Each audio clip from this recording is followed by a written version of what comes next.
অন্নহীনে অন্নদায়িনী দয়াময়ী তুই যে মা অন্নপূর্ণা।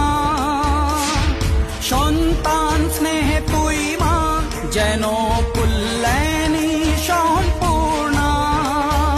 তোর কথা যেন মন্ত্রোচ্চারণ, বজ্র সম কঠিন অনুশাসন।